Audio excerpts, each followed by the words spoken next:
Big 12 coaches recently had high praise for Kyle Whittingham and Utah football. What does it mean? And Utah already doing recruiting work in the class of 2027? What? All that and more on today's Locked On Utes.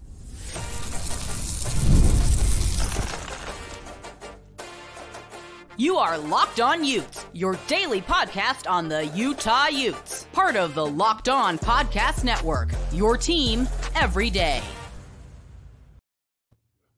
Hello, everyone, and thank you for making Locked On Utes your first listen every single day. We are available on all platforms, including YouTube and wherever you may get your podcast. If this is your first time listening to our show, make sure you like and subscribe. Love interacting with all of you in the YouTube comments as well as on social media, where you can follow our show on X at Locked On Utes today. Today's episode of Locked On Utes is brought to you by LinkedIn. These days, every new potential hire can feel like a high-stakes wager for your small business. That's why LinkedIn Jobs helps you find the right people for your team faster and for free. You can post your job for free at linkedin.com/lockedoncollege. That's all caps, no spaces.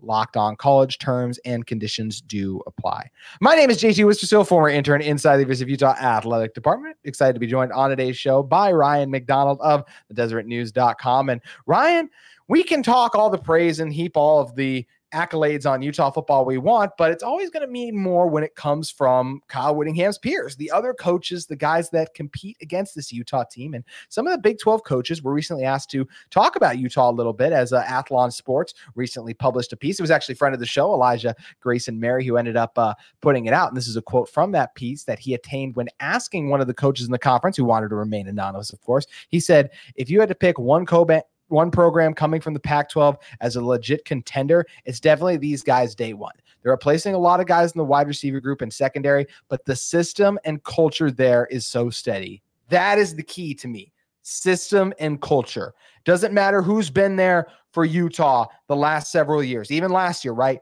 Cam Rising, all these injuries, you still get to 8-4 in the regular season. I know the bowl game wasn't what it was, but still, like, a lot of teams would love to be 8-4, and a lot of teams, even if they're fully healthy, can't even reach that mark. Like, that just speaks to the consistency. Even though Utah has pieces to replace, they have proven they are capable of replacing those pieces because of how strong and stout the culture is.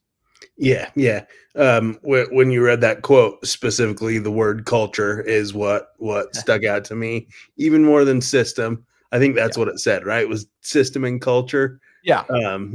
Even more than system, and the system is what it is, and you know what you're going to get on the field from Kyle Whittingham's teams. But the culture, I think, is pretty second to none. In college football, and I think, Kyle's been able to establish that over what's he been there? 19 years, something like, 19. And so, it's on the field. On the field, I think there's no question that they are the best program of the four that are coming in from the Pac-12 to the Big 12. But off the field, just in terms of their programs as well, I think far and away, and granted, part of that is some of Arizona State are in transition, and even Colorado, even though you got Dion and he can, I guess we'll see if he can kind of flip a switch, but Kyle's just been doing it for so long and been doing it so well for so long that, they're good. They're in the best position, I think, of the four former Pac-12 schools to make noise in the Big 12 and have success in the Big 12 in year one.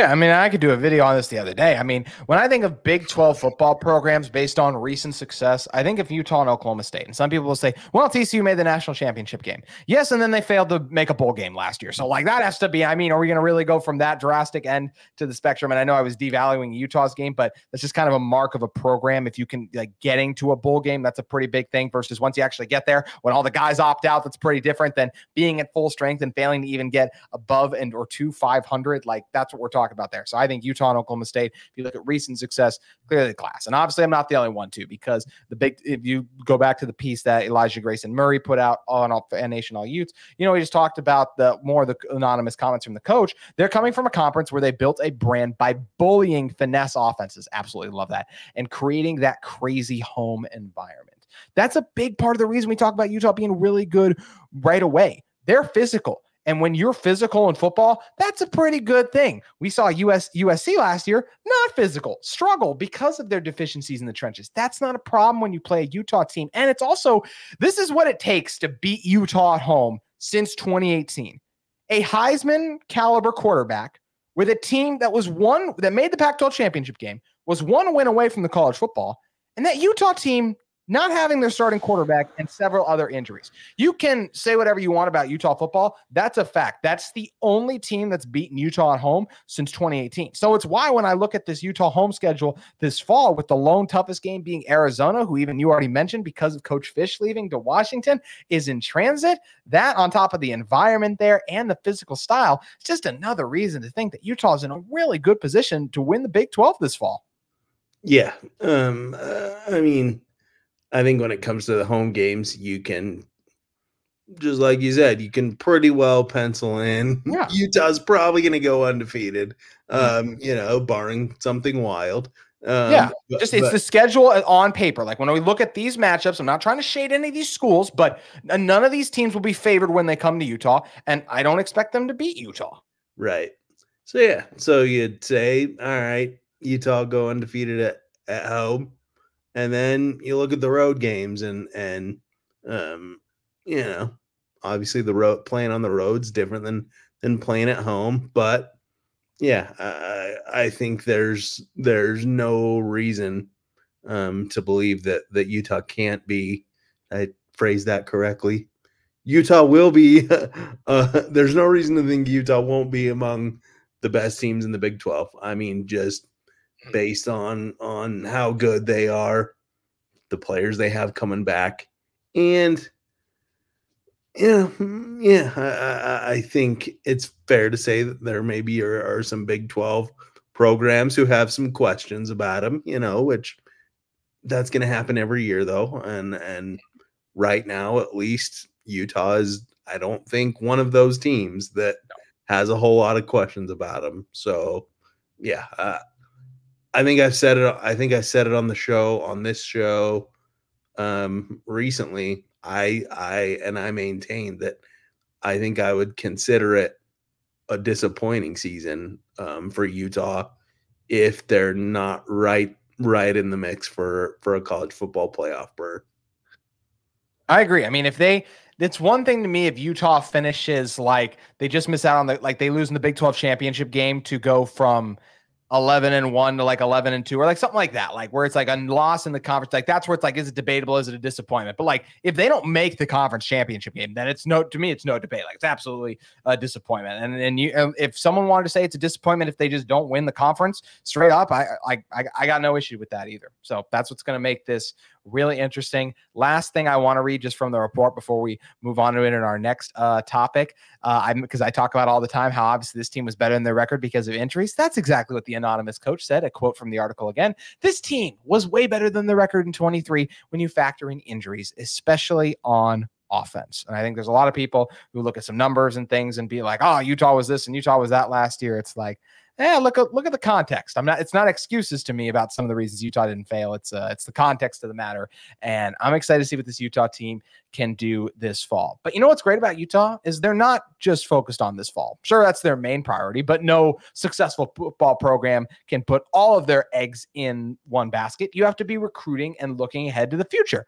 That includes the 25 recruiting class, the 26 recruiting class, and the 27 recruiting class. Okay, Utah, we're going to talk about how Utah is already recruiting a player in the class of 2027 class, and he's not even the only one that they're looking at. We're going to be diving into that topic in one moment, but first, I want to talk to you all about our friends at LinkedIn Talent Solutions. When you're hiring for your small business, you want to find quality professionals that are right for the role. That's why you have to check out LinkedIn Jobs.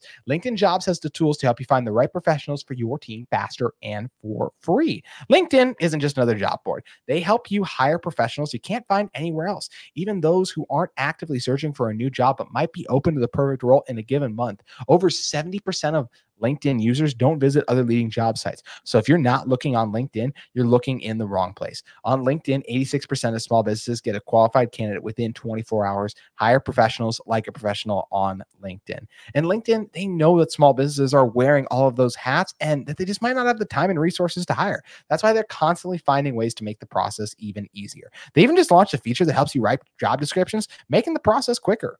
And don't just take my word for it, because 2.5 million small businesses use LinkedIn for hiring. So you can post your job for free at linkedin.com/lockedoncollege. That's linkedin.com/lockedoncollege to post your job for free. Terms and conditions to apply.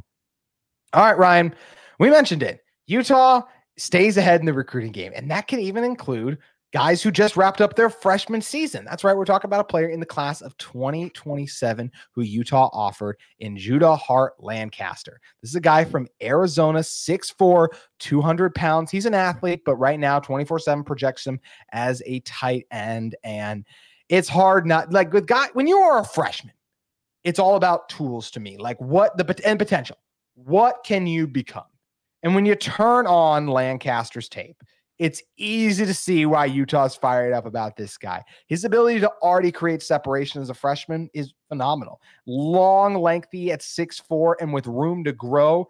Got nice hands as well, too. Can make contested catches, create that separation, long strides. This is a guy who's only scratching the surface of his potential, and Utah is not his only offer right now, and I think he's just going to only continue to get him because even soft freshman to sophomore year jump, sophomore to junior year jump. This guy's only going to continue to grow and get better. And I love that Utah is trying to get on him early because they're going to be far from the only ones who are going to be interested in his services at the collegiate level. Yeah. First, I want to say that was a heck of a segue. Oh, thank you. But before the ad break, that was a segue going from current to future. It was beautiful. It was beautiful. So I wanted to throw that out there. Yeah, as far as recruiting goes and this kid, I mean, yeah, like you said, he's a freshman. And so maybe I'm sucking the fun out of this, but I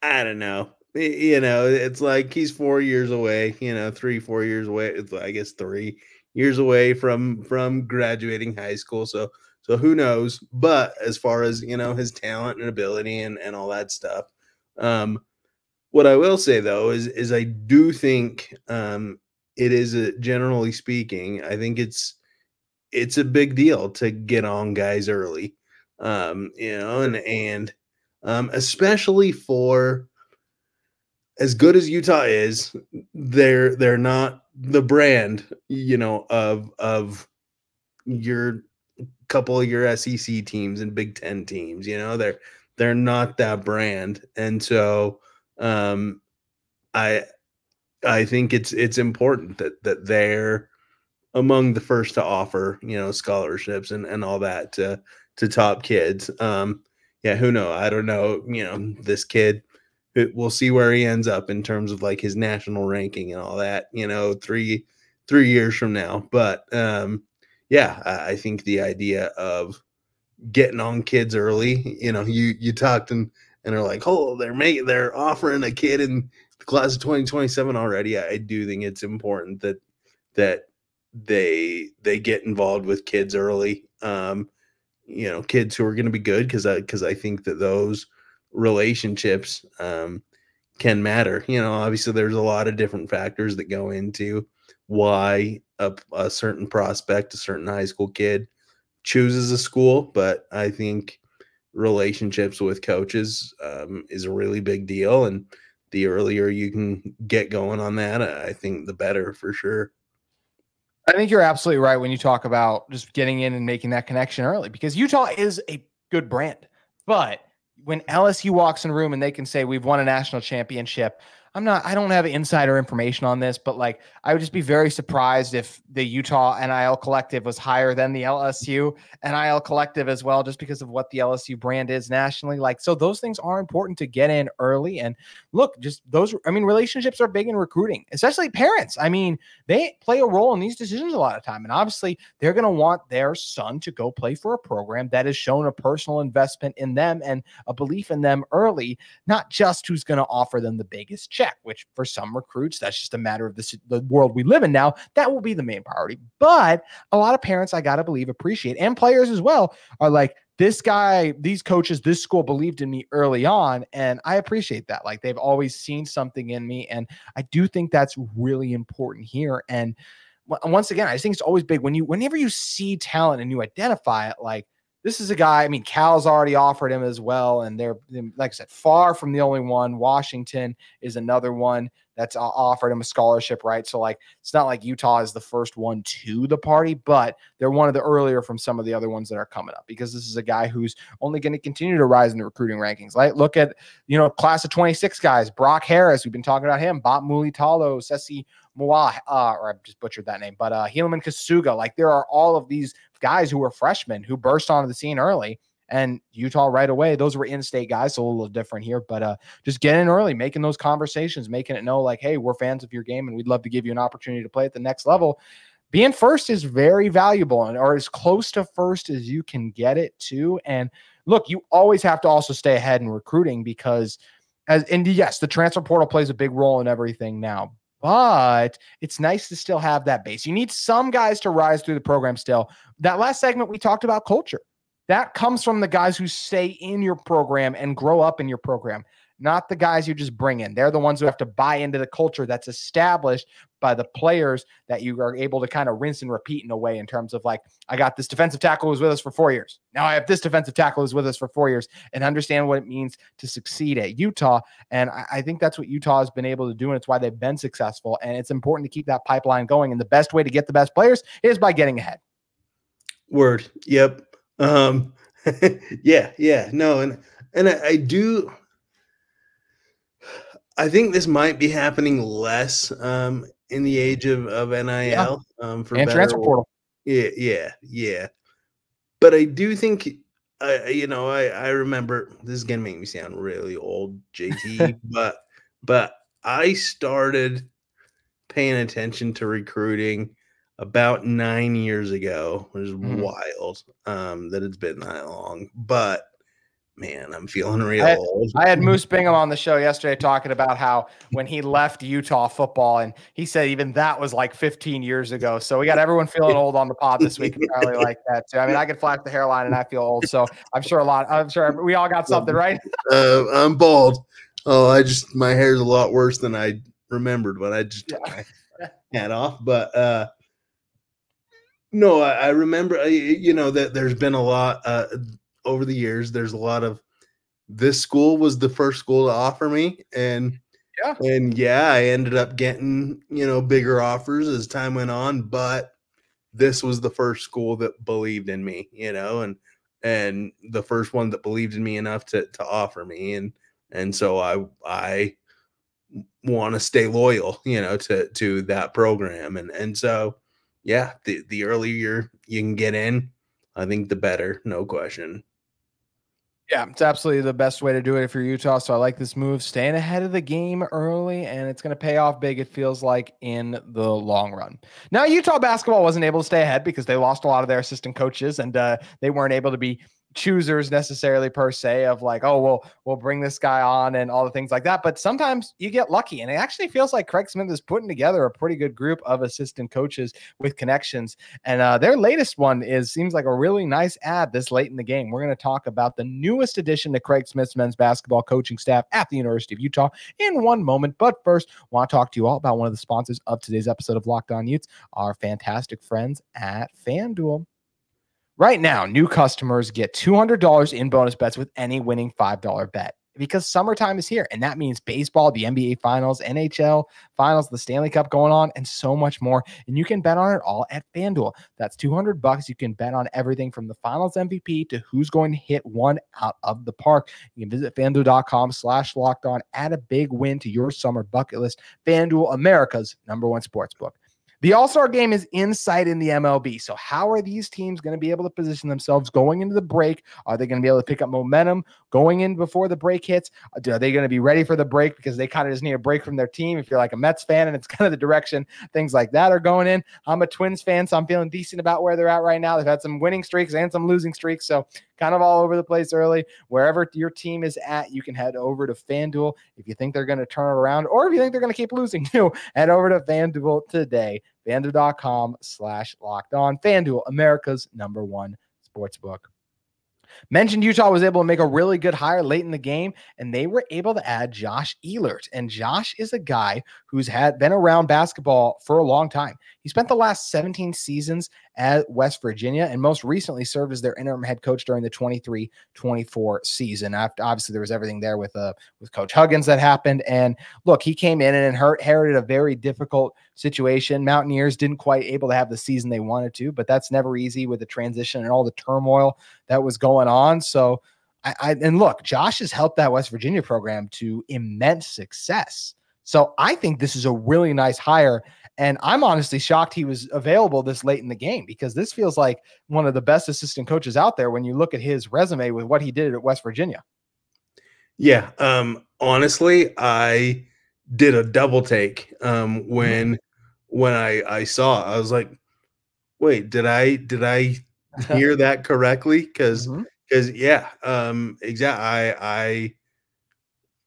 I guess I hadn't necessarily thought of his name but yeah, I think how you said it exactly right. I would have figured, some guys when they get fired, they might take a year off, and not be in the game. And so, yeah, when I heard his name, I'm like, oh, that's interesting that he didn't take a year off and yet, and yet was still available. I think it's a really awesome hire as far as an assistant coach goes. And as much as anything, just the fact that he's been, even though it was a weird situation,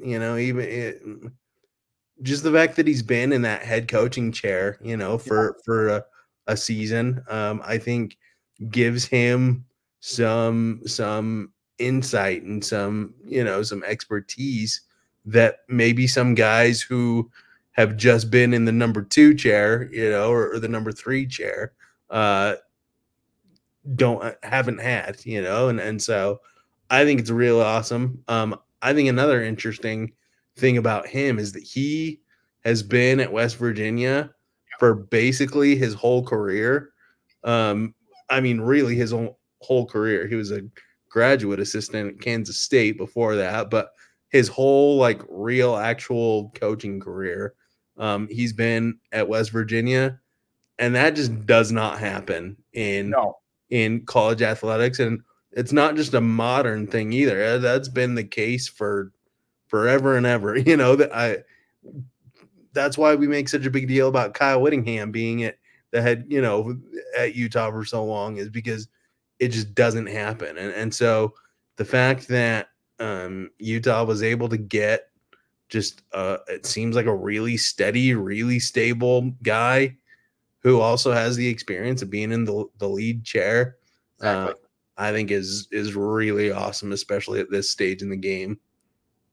Yeah, that's exactly where I was going to go. I mean, you talk about all of that Big 12 coaching experience is huge. Have all those years, so many scouting reports, knowing hey, this is what this coach likes to do. Knowing this, I've seen him what he does here. That is such a massive thing for Craig Smith and co. And look, when you're talking about Bob Huggins, it's obviously very complicated because of everything that happened there, but there's no denying. I mean, he's in the Naismith Hall of Fame, right? He was an incredibly successful coach. So learning basketball under him, not the other stuff, not the other stuff. But when we focus on the basketball side of things, that's a good mentor to have. And I'm sure he's picked up a lot of of good things from there as well too, and got some talent. They got some talented players at West Virginia. As I said, just a lot of noise and things going on that were there last year. So I don't put the blame on him for their lack of success. So I think this is great. And honestly, just in general, I mean, you get Lo Leith with his recruiting connections and coming over, and he did some good things at Sac State too. And I like this staff. I think this staff has a really good chance to be really strong this year. And I think there's definitely Utah. I already thought Craig Smith and his staff did a good job. And I think in a lot of ways, even though they've lost some key assistants, they've stayed the same or maybe even gotten better because of some of the minds and the recruiting resources they've added, Ryan. Yeah. All right. So who do they got? Maybe I'm putting you on the spot now too. No, well, you're not putting me on the spot because I have the roster pulled up. So you got Craig Smith, obviously. Tremel Barnes is there. He's a guy who's been with Coach Smith for a long time. Eilert, Leith, who we already mentioned. Then you get some other guys, right, like a Tyler Lawson, a Jaden Olson, who have a lot of experience out there too. Justin Johnson, the special assistant to the head coach. Matt Lopez. Also, always a shout out to Trevor Jameson, who's been this team's trainer for a very long time too. But I like that staff. I feel like you got a good mix of experienced coaches who have seen a lot, some with Big 12 experience now, as well as recruiting connections. Yeah. I'm really glad you brought up Eilert being in the Big 12 because I think that's really big as Utah is going into that league. I think it's a really well-rounded staff too. Yeah, like you said, I think you cover a lot of bases.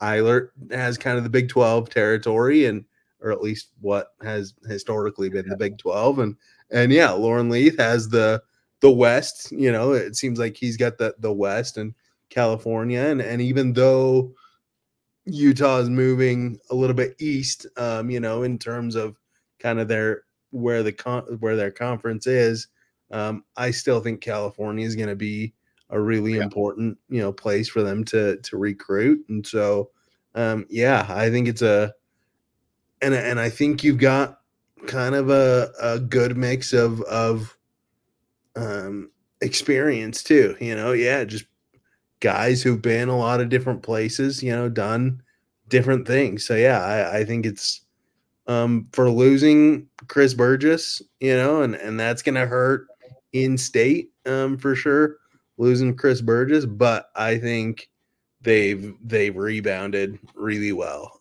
from that, and as well as they could have, I think, for sure.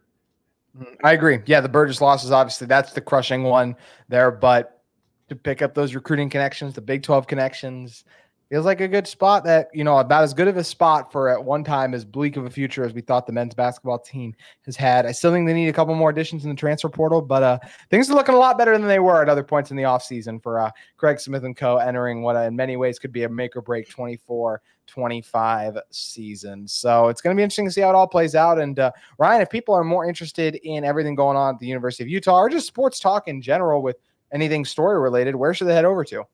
Head to Deseret.com, Deseret.com. Follow me on Twitter if you want bad takes about food and like sports uniforms. What's your most recent bad food take? What did I talk about recent? Man, I bring that up, and then you ask me that question. And then you lost it. And so you put me on the spot every time. You have to have it ready for next week whenever I bring you on next. You have to be ready with a bad food take for us at the end because you're teasing us now. All right. Pickles are awful. That's the most important. I have no problem with that.